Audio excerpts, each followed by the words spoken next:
Got the old cross member out.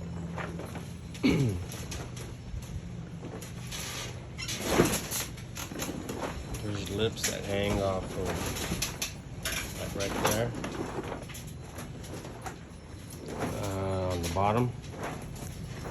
You know, you gotta cut them off and clean them up. Same thing on this side. Welded these in.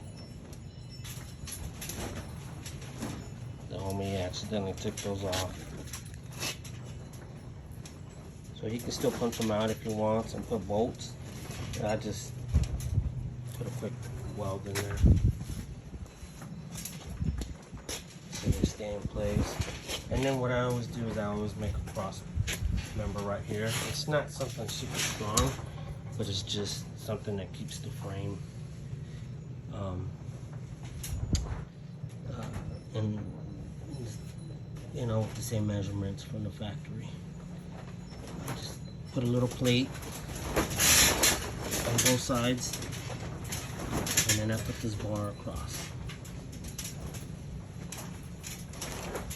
And then, you know, I plugged those up.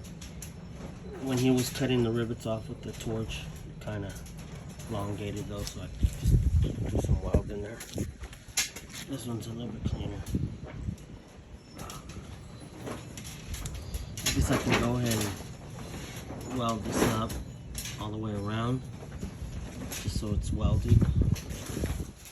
Yeah. Now, time to box this in. Both sides. Make sure everything's plumb. And then throw the cross member in.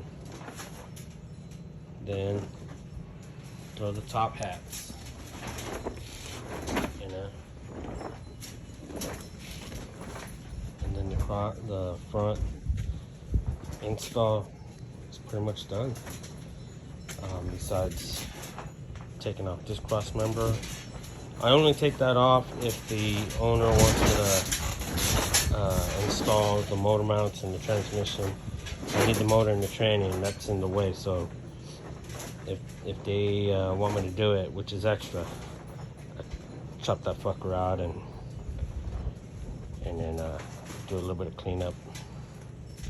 These are the old brakes coming from the floor rut. I always recommend getting rid of that crap. Back here, I already took the leaves off, cleaned it up a little bit. And now it's time for, once I finish the front, then I already made my center marks. And then start making the rear. It's a little windy, so I might have to close that up if I'm going to start welding.